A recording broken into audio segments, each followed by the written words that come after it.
All right, guys, I hope you're ready to learn some calculus today.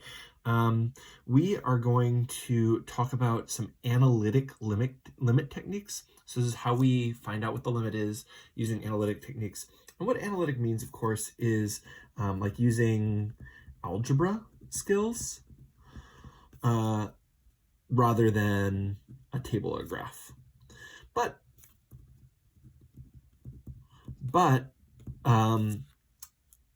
we still can use our table and graph skills to help come up with a big idea. So if a function is continuous at x equals a, then the limit as x approaches a of f of x is supposed to equal f of a, right? Let's draw a picture of what this means. I think this will make it pretty clear. So if a function is continuous, then at x equals a, so when x is equal to a, the limit will be whatever the value is there because there's no breaks. So remember, continuous means there's no breaks in the function. And if there aren't any breaks, well then the limit is just whatever the value is there. And we can use that to our advantage today because if we have a function that we know is continuous, call this f of x. If 3x squared plus 1, we know what that is. That's a quadratic. It's continuous at x equals 2. In fact, it's continuous everywhere.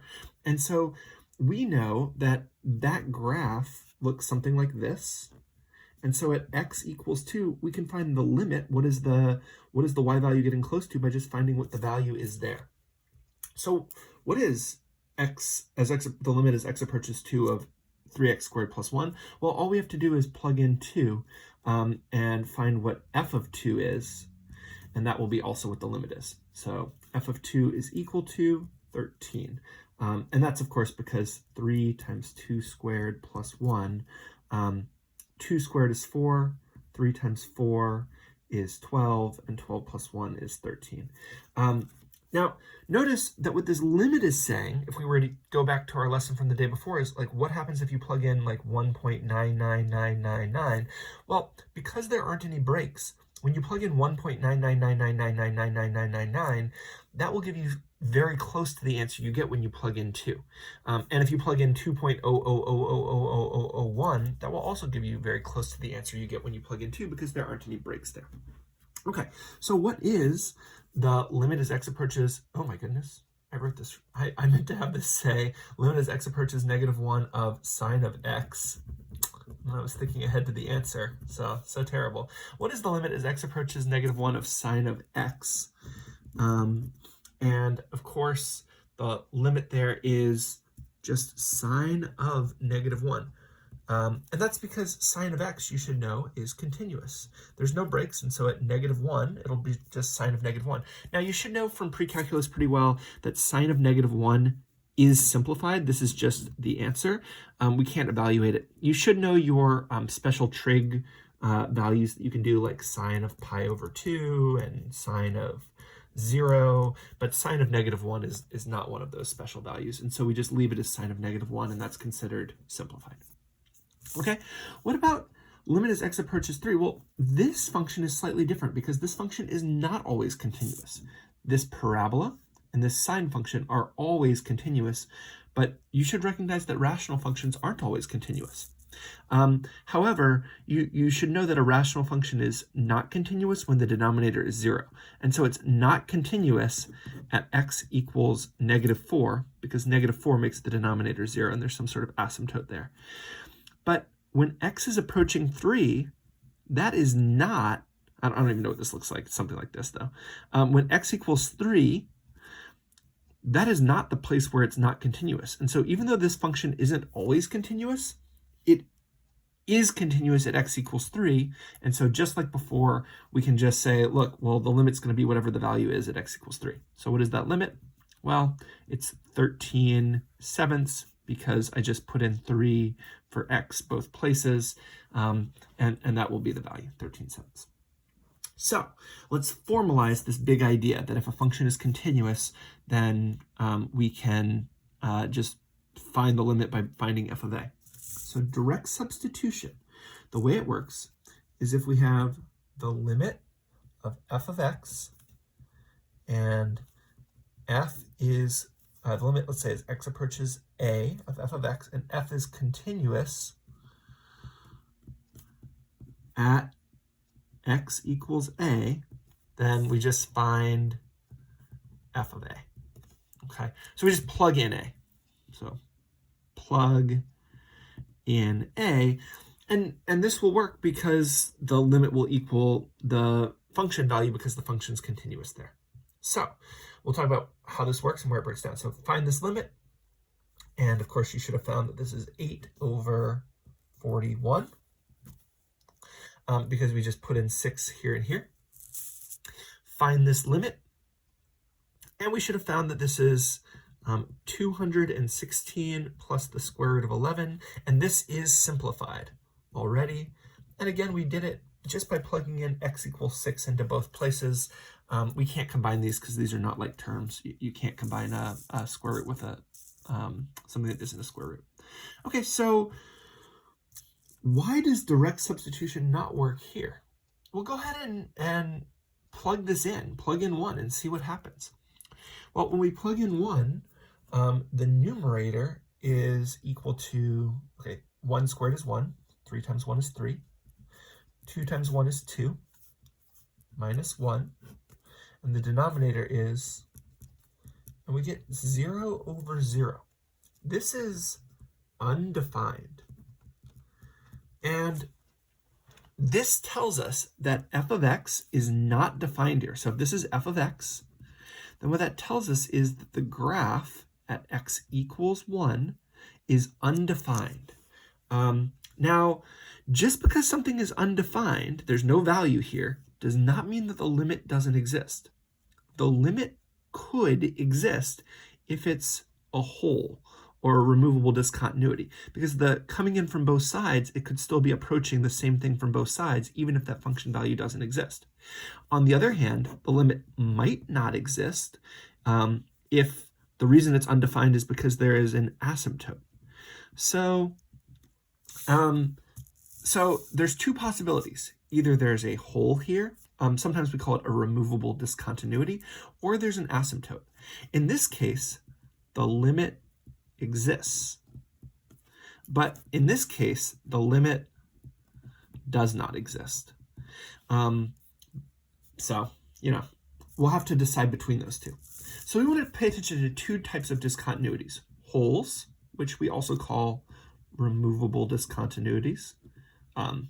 This will start making more sense why we call them removable discontinuities if it doesn't already soon. Holes and asymptotes. Remember from Algebra 2 and more importantly from pre-calculus that if we have a function that's dividing, then the function will have a discontinuity whenever the denominator is 0. That's when it's not continuous. But we know how to tell what kind it is. If the denominator is 0, but the numerator is not 0, then f of x will have an asymptote. And if you're interested in talking about why, we can talk about that. On the other hand, if both the numerator and the denominator is 0, it's possible for there to be an asymptote. We can talk about that more later too if you want. But more often there is a hole. So if both the numerator and the denominator is 0, there's often a hole. And so if you try to do direct substitution and only the denominator is 0, there will be an asymptote and the limit does not exist. And that's actually an example of direct substitution working. You tried to do direct substitution and you found that the numerator was not 0. So you have like not 0 divided by 0. This will be the limit does not exist. Because not only is the function value undefined, but there will be an asymptote, and so the limit won't exist. On the other hand, if you end up with 0 over 0, like we did here, this suggests that there might be a hole.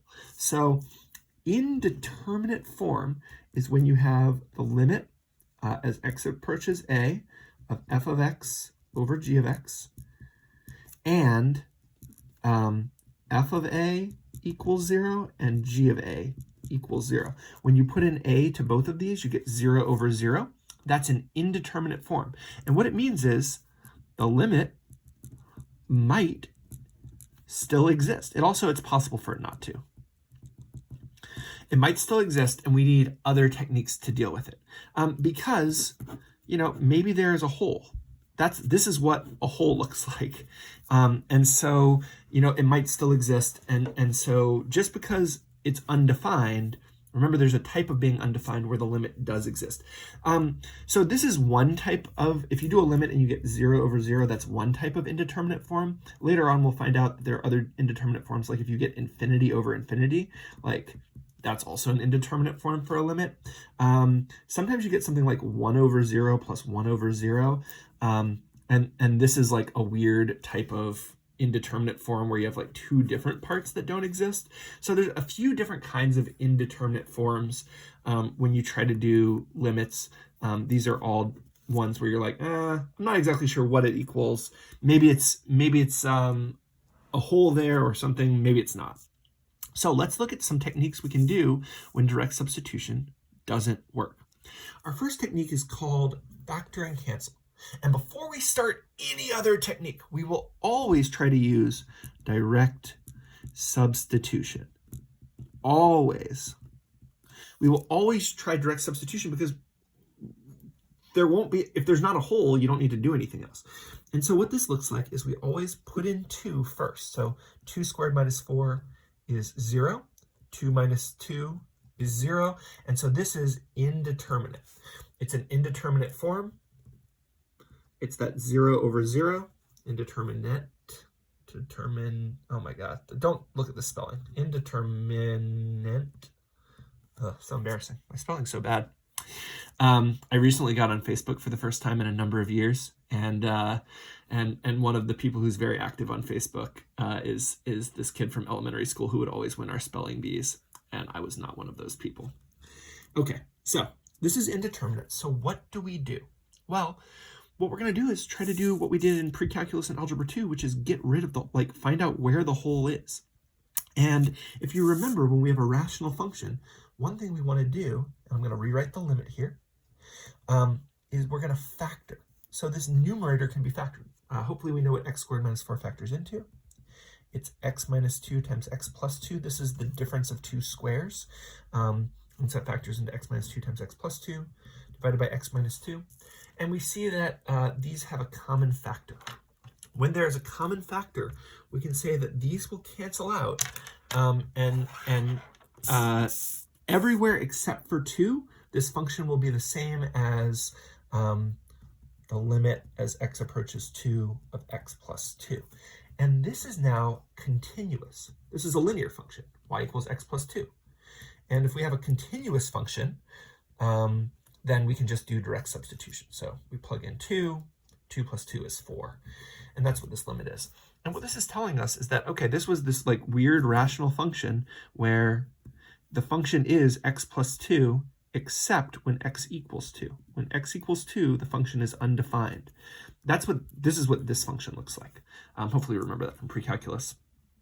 So the limit as x approaches 2 is 4, but the function value isn't defined at 2. So when we plug in 2 directly, we get 0 over 0. That's indeterminate. But when we do factor and cancel out the common factor, we see that it's basically everywhere except for x equals 2. It's the same as y equals x plus 2, and that's a simpler function we can do. Okay, and you can just do direct substitution. So the idea is you factor and cancel, and then do direct substitution. So we're going to simplify this guy by factoring and canceling. So the first thing is, and by the way, I'm not going to put an equals here. Don't put this here. I'm going to factor over to the right here, but I'm not going to put an equal sign. This is x minus 3 times x plus 2. You'll notice I didn't put an equal sign because I didn't rewrite the limit. Here, I could have put equals if I'd wanted to because it's the same. I wrote the limit, but if I don't write the limit again, I shouldn't put an equals, and I can just show my work off to the side, and that's cool. Okay, so what cancels out? Well, the x minus 3 cancels out because it's the same kind of factor. And so we end up with the limit as x approaches 3 of, we still need something in the numerator, so 1 over x plus 2. And now we can use direct substitution and get that this is equal to 1/5. we just plug in 3, in for 2, and there we go. All right, try this one on your own. See if you can find the whole thing. What is the limit using factor and cancel? Oh man, guys, before we do that, let's go back to what I should have done here. This is so terrible. What did I forget to do here? I should have done direct substitution first to see if I needed to do factoring and cancel. And when I plug in 3, I get 0 over 3 squared is 9, minus 3 minus 6, and 9 minus 3 minus 6 is 0, so it was 0 over 0 there. And so I goofed on that. Don't be like me there. Always plug in 3 first. Sometimes you'll like sit around forever trying to figure out why a technique isn't working. It's because you didn't do direct substitution like a dummy. Okay, so don't be a dummy. All right, here, what should we do first? Well, hopefully you learned from my mistake and we plug in 4. When we do plug in 4, we get 16 minus 24 plus 5 over 4 squared is 16 minus 4. And this is not 0 over 0. So thank God I forgot on this one and not on this one, because my time would have been wasted. So bad. Negative 8 plus 5 is negative 3. 4 minus 16 minus 4 is 12, and this can be simplified by dividing by 3 over 3 and get negative 1/4. So this is the limit. And notice I did not put equals here because I'm not sure it's equals yet. If this had come out to be 0 over 0, we would be saying it was equal to undefined, which isn't necessarily true. So when we're plugging in numbers and checking our work, just kind of write it off to the side, but don't put equals because that's not quite a true statement. So notice if I had tried to do factor and cancel here, I would have wasted a lot of my time. I always want to plug in and do direct substitution first. Okay, next technique, rationalization. Notice these cannot be factored, right? But we have this cool technique that we learned first in Algebra 2 when we were dealing with imaginary numbers, and we're going to use it again here, called multiplying by the conjugate. And this is a cool idea of how to rationalize. And the idea is you have this like square root of something plus or minus something. And what we're going to do is we're going to multiply by the square root of the exact same thing. And then if it was plus, we'll use minus. If it was minus, we will use plus by the same thing. And the idea here is that this will be a difference of 2 squares. And so you'll end up with like the square root squared. So it'll be like, I'll call this f and g. And when you multiply it out, you'll get the square root of f squared, which is just f, minus g squared. So the idea is it uses the difference of 2 squares to cancel out something that we want to get rid of. So let's look at how this looks. Here we have this square root thing. We're going to get rid of the square roots by multiplying by the conjugate. And so the conjugate of this, since this is square root of x plus 2 minus 3, we're going to leave square root of x plus 2 alone. And instead of minus 3, we're going to put plus 3 here. Okay? And in the denominator, whenever you multiply a fraction by something, you need to multiply both the numerator and the denominator by the same thing. So we will multiply by square root of x plus 2 plus 3. These are the same, and the same thing divided by the same thing is the same as multiplying by 1. That way it doesn't actually change what the value of this is. I'm going to put all of this in parentheses because these are binomials. And I'm going to rewrite it. I'm going to keep my limit here. This is the limit as x approaches 7 of... Now, the top, I know that this is the difference of 2 squares because we've got this minus and this plus, same thing, same thing. And so square root of x plus 2 times square root of x plus 2 is just x plus 2. Negative 3 times positive 3 is negative 9. And you might be asking yourself, like, aren't I forgetting something when I multiply a binomial? So I'm gonna just do this once real quick to show you. When you multiply out this binomial, this multiplies times this and times this. It distributes. So we get square root of x. Oh, that's supposed to be a 2. When we multiply these out, you get square root of x plus 2 times square root of x plus 2 is just x plus 2. Square root of x plus 2 times 3 is 3 times the square root of x plus 2. And then we're going to multiply out this other one. And so negative 3 times square root of x plus 2 is negative 3 square root of x plus 2. And negative 3 times positive 3 is negative 9. and these will cancel out because it's plus 3 of these minus 3 of these, and so you just end up with x plus 2 minus 9. The middle terms will always cancel out. In the denominator, we are not going to multiply these out.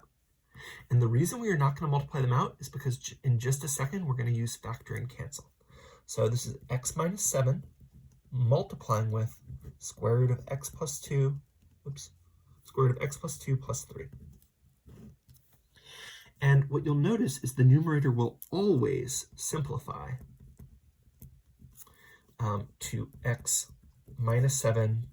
It'll always simplify to something that will cancel out with the numerator. Oh my gosh, I did it again, guys. I'm so embarrassed. What did I forget to do? I needed to do direct substitution at the beginning. When I put in 7, I get square root of 9 minus 3 divided by 7 minus 7, and that's 0 over 0. So this is an indeterminate form, and then I can go ahead and multiply by the conjugate.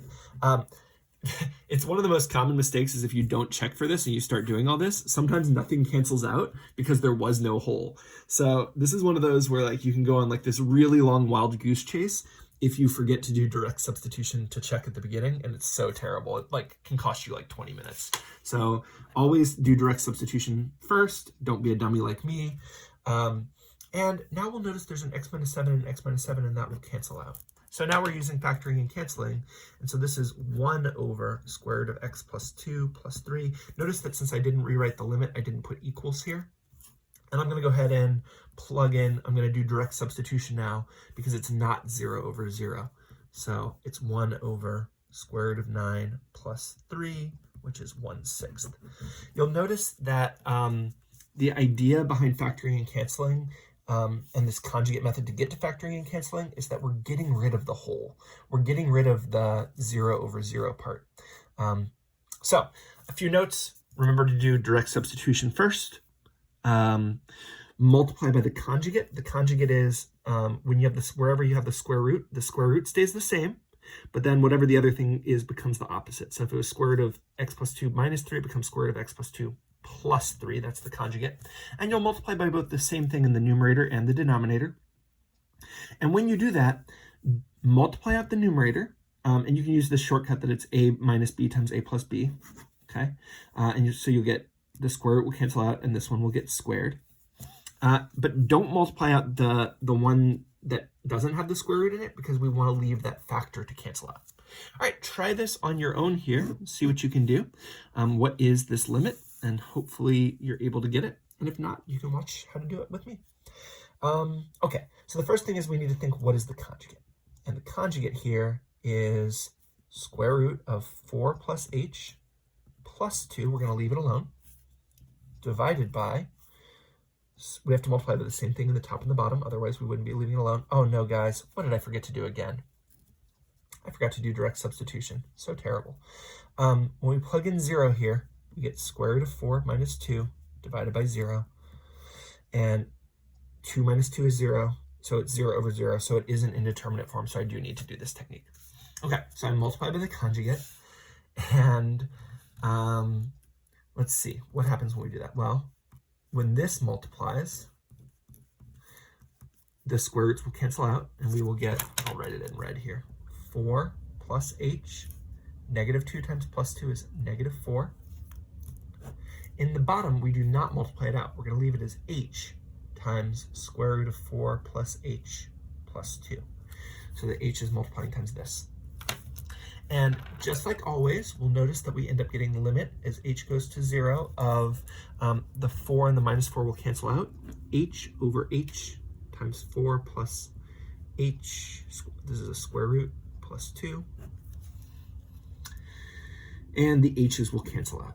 And so we get the limit as h goes to 0 of 1 over square root of 4 plus h plus 2. And we can now use direct substitution where we plug it in. So 1 over square root of 4 plus 2. This 2 is in the denominator. I should extend that further. And this is 1/4. Okay, try this last one on your own. Hopefully you feel okay about it. You should start with direct substitution. This time it's easy to see it's 0 over 0. Because we used our direct substitution and it was 0 over 0, we can now multiply by the conjugate. And this time, the square root is in the denominator. So we're going to do square root of x. This was minus 1, so we need to do plus 1. And if we multiplied by that, we need to do the same in the numerator. Okay? So in the top, this will multiply here, and we're not going to multiply it out because these won't cancel. We want to leave the factor here so we can do factor and cancel in a minute. In the denominator, those square roots will cancel out, and so we're going to multiply square root of x times square root of x is x. Negative 1 times negative 1 is minus 1, and the middle terms will always cancel out when we multiply by the conjugate. We'll notice we have an x minus 1 over x minus 1, and so this is just the limit as x goes to 1 of square root of x plus 1. Notice I don't have to put divided by 1 here, because dividing by 1 doesn't do anything, but when there's a 1 on top, we do need 1 divided by. So this is square root of 1, which is 1, plus 1 equals 2. So that limit is 2. Okay, so that is technique number 3. Technique number 4 is getting a common denominator. And this is because sometimes you'll get like 0 over 0 plus 0 over 0 or something like that. Or not even 0 over 0, it could be like 2 over 0 plus 4 over 0. And anytime you have two different over zeros going on, or their fractions, it could be an indeterminate form. So let's look at how this goes. Let's start with direct substitution. When I plug in negative 2, I'll get 4 over 0 plus negative 4 over 0. And this is one of those weird circumstances where they're both dividing by zeros. And so this is an indeterminate form. So we are going to get a common denominator. These already have a common denominator. And the idea is when there are fractions, you can add them or subtract them if they have a common denominator. So like I can add 3/6 plus 2/6 because they have a common denominator. That's just 5/6. I can add 1/2 plus 2/3, but only after I get a common denominator. So it's the same idea as multiplying to make a common denominator in middle school. Here we already have a common denominator, so I'm going to rewrite this as the limit as x goes to negative 2 of x squared plus 2x. I just add them together because they were the same denominator. And now I'm going to check my direct substitution to see, did this give me 0 over 0? Negative 2 squared is 4. 2 times negative 2 is negative 4. And here we get negative 2 plus 2 is 0. And so this is 0 over 0. It's an indeterminate form, and so I can use factor and cancel here. I can factor out, go ahead and do this on your own from here. You should be able to finish this off on your own. And if you couldn't, let's look at it together. Here they have a common factor of x. So x times x plus 2 over x plus 2. They have an x plus 2 factor in common, so that's going to cancel out. And so this is going to be the limit as x goes to negative 2 of all that's left over is x. And it's in the numerator. I don't need to put divided by 1 because anything divided by 1 is itself. If x had been left over in the denominator, I would still need 1 over x, but here I don't. So this limit is equal to negative 2. I could just directly substitute there. So the limit is negative 2. So again, the big idea is we add fractions and then try to factor and cancel after we've seen that it's an indeterminate form. Let's look at this one. Let's start by using direct substitution. When I plug in 1, I can say I get 1 over 0 minus 2 over 0. And again, that's one of those indeterminate forms where we need to do some more work. This time, though, there is no common denominator. So we need to make there be a common denominator. One thing that I notice here is that x squared minus 1 is x minus 1 times x plus 1. And so this one already has an x minus 1. They both have an x minus 1, but this one has an extra x plus 1. And so what I'm going to do is I'm going to take 1 over x minus 1, and I'm going to multiply it by x plus 1 over x plus 1.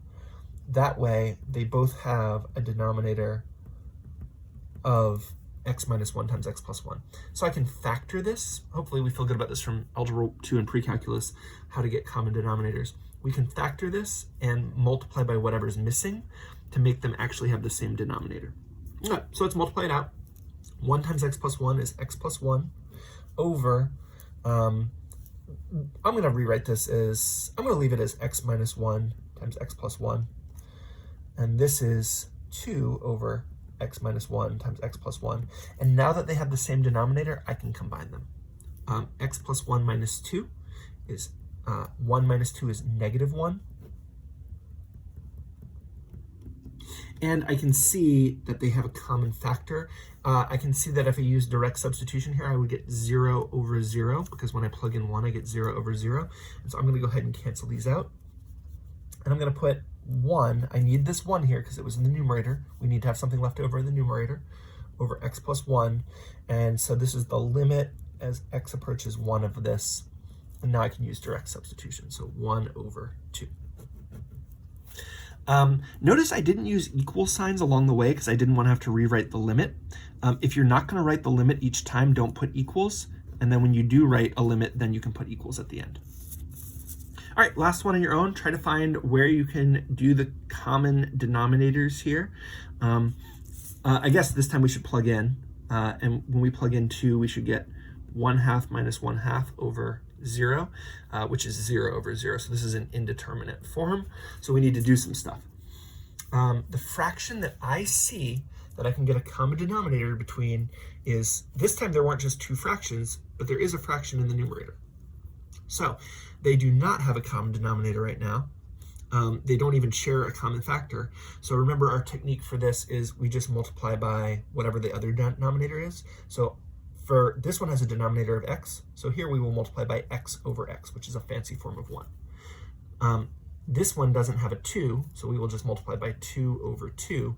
And this will work because they'll both end up with a denominator of 2x. So 2 times 1 is 2, 2 times x is 2x, 1 times x is x, 2 times x is 2x, and now they have a common denominator. Let's not lose this x minus 2 below.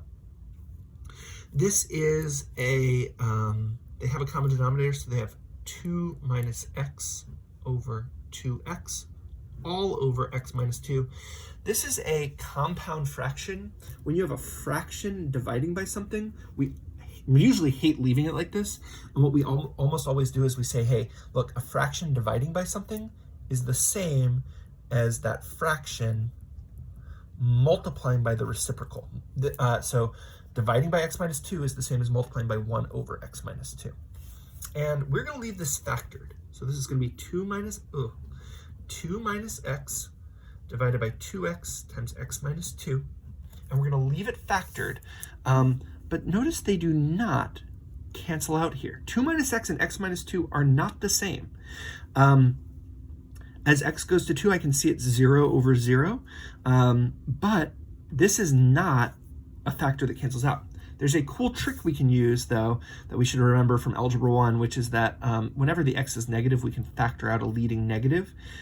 So we can factor out that negative and make this negative of x. So negative of x is negative x, and negative of negative 2 is x minus 2. So you factor out a negative, and now we'll notice that this is, in fact, the same factor, and it will cancel. So when they don't quite match up, you should be like, ooh, maybe I can factor out a negative. Negative of x is negative x, negative of negative 2 is positive 2. And now they'll cancel. And so what we end up with is negative 1 over 2x. Okay, so we're doing the limit as x approaches 2 of negative 1 over 2x, and we can do direct substitution now. It's negative 1 over 4. Okay, hopefully you feel okay about this. Now we need to look at, like, well, how do we decide which ones we use? And so the very first thing you should check for is direct substitution. And you should check direct substitution no matter which limit technique you're doing. You should always do it. And if it comes out to be 0 over 0, well then, or some other indeterminate form, then you know you won't use direct substitution. But if it comes out to anything other than direct 0 over 0, if it comes out to anything other than 0 over 0, you can just use direct substitution. Factor and cancel. What we're looking for there is something like this, where there's 2 things in the denominator where we can factor and cancel, and where the direct substitution was 0 over 0. Rationalization, we're looking for, again, it's 0 over 0 when you do direct substitution, but also you've got to square root something in it. And common denominators, we're looking for where there's two different fractions. And when we used direct substitution, we get something like 0 over 0 or something over 0 plus something over 0, some sort of indeterminate form. So try to do this. This first one, what type of method should we use? Well, the first thing we always check is direct substitution. -1 squared is 1. 6 times -1 is -6 plus 5. -1 squared is +1. -3 times -1 is +3 minus 4. And this is 0 over 0. So I know I'm not going to use direct substitution. And because these are because this looks like it could be factorable, we're going to use factor and cancel. This is definitely going to be factor and cancel. And oops, I guess this is A, is factor and cancel. And I know it because it was 0 over 0 plus, it's a polynomial divided by a polynomial. So it's A of x over B of x. So these two things together let us know we can factor and cancel. So go ahead and do that. Calculate the limit using factor and cancel. So let's go ahead and factor this if you needed help. If you're having trouble with factoring, remember for quadratics, we're looking for what multiplies together to make 5 and adds together to get 6. So 5 times 1 is 5, and 5x plus 1x will give us 6x. Same on the denominator. We're looking for what multiplies to make -4 that adds to be 3. And that's -4 and 1. And our common factor here is the x plus 1. That will cancel out. And so this will tell us that this is the same as the limit as x approaches still -1 of x plus 5 over x minus 4. So we get direct substitution now, 4 over -5. And we never leave negatives in the denominator. This is -4/5. Okay, cool. Let's look at the next one, B. Which type is this, and how do we know? Well, the first thing we want to check is direct substitution. So 3 minus 3 is 0. 3 plus 1 is 4. The square root of 4 is 2. 2 minus 2 is 0. And so we know it's not going to be direct substitution. Since we see the square root, this is going to be rationalization. So B is rationalization. And we know that because when we tried to do direct substitution, we got an indeterminate form, and there's a square root plus something. When there's a square root plus something, we're going to use this conjugate method. Okay, so go ahead and do it. Go ahead and solve this limit by multiplying by the conjugate. And if you struggled, let's go over it. So limit as, I'm going to go ahead, x minus 3. I'm not going to write the limit at first because I don't want to write it each time, and I just won't use equal signs along the way, and that'll be okay. So I need to multiply by the conjugate. The conjugate is whatever the square root one is. We leave it alone. And we change this from -2 to +2. If it was +2, we would change it to -2. Since we multiplied by that on the bottom, we have to multiply by the same thing on the top. That way we're just multiplying by 1. Okay, remember that in the top, we leave it in factored form. We don't actually multiply it out. And this is because we're going to want to use factor and cancel in a second. In the denominator, when we multiply it out, square root of x plus 1 will multiply by square root of x plus 1 and give us x plus 1. Because we have the difference of two squares here, this will just be -2 times +2 is -4. And so this is equal to x minus 3 times whatever that guy was over x minus 3. And we can see that the x minus 3's cancel out. And so what's left over is this guy. So this is the limit as x goes to, what were we doing? X goes to 3 of, there's nothing left over in the denominator. There is still this square root of x plus 1 plus 2 left over in the numerator. We don't have to put divided by 1 because dividing by 1 doesn't do anything. And so this is, we plug in 3. 3 plus 1 is 4. Square root of 4 is 2. 2 plus 2 is 4. There is our limit. All right, let's look at C. Which one is this? The very first thing I'm going to do is I'm going to use direct substitution. And when I do that, -3 squared is 9. So we get 1 over 9. 3 times -3 is -9. minus 2 over, here we get negative 3 squared is 9 minus 9. So this is 1 over 0 minus 2 over 0, and that's one of our indeterminate forms. So because it's an indeterminate form, and because we have two different fractions, we're going to be getting common denominators. So this is C, and so C is common denominators, and we know that because it was an indeterminate form, and we also have two fractions adding together. So we're going to try to get a common denominator. So go ahead and do that, try to get common denominators. Let's look at how this should look. The first thing we're going to do is we are going to factor both the denominators. And so I can factor out an x here. I can factor this. This is difference of 2 squares, so x minus 3 times x plus 3. And I will notice that they both have an x plus 3, but this one has an x and this one has an x minus 3. So to get them to be the same, this one is missing the factor of x, so I'm going to multiply by x over x. This one is missing a factor of x minus 3, so I'm going to multiply by x minus 3 over x minus 3. Okay, and so x minus 3 times 1 is x minus 3. The three factors are x, x minus 3, x plus 3. Here, it's minus 2 times x is 2x. And the denominator is also, this is a minus in between here. Sorry guys, my minus got caught up by the fraction bar. Minus x times x minus 3 times x plus 3. We usually put the x out in front. I just moved this to the front because that's usually where single monomial terms goes in the front.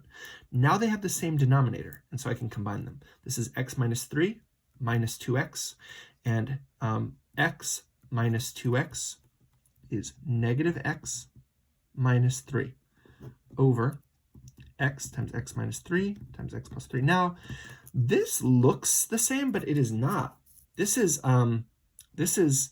negative x minus 3. This is x minus 3. Those are not the same. So we're going to use our trick where we factor out the negative. This is negative of x and negative of positive 3. So negative x is negative x, negative of 3 is negative 3. So factoring out the negative is what we needed to do here to actually make it cancel out. It kind of looked like it would cancel out with the x minus 3, but it does not. It will actually cancel out with the x plus 3. And so we get negative 1 over x times x minus 3. And so now we can do our limit. This is the limit as x goes to, what were we doing? Negative 3 of negative 1 over x times x minus 3. And so we can use direct substitution now. So negative 1 over negative 3 times negative 3 minus 3 is negative 6. And so we get negative 1/18. Yikes. That was a hard one. Yeah, that was a hard problem. I suspect a lot of people didn't get that right. That's okay. All right. Direct substitution is probably going to be the last one, but let's go ahead and verify. We should always start by checking direct substitution either way. As x goes to 4, we're going to get 16. 4 squared is 16, plus 12 plus 2. I can already tell this isn't 0 over 0. 4 minus 2 is 2. This is not 0 over 0. So because it's not 0 over 0 or other indeterminate form, I know that D will be direct substitution, and I can just plug it in. So this is 30. 16 plus 12 is 28. 28 plus 2 is 30 over 2, and this can be simplified to 15. Done. Notice how fast direct substitution was. Super fast. We should always check for it first. All right, guys, hopefully you're feeling good about these limit techniques. You'll get to practice a lot of them on your homework. Have a good evening.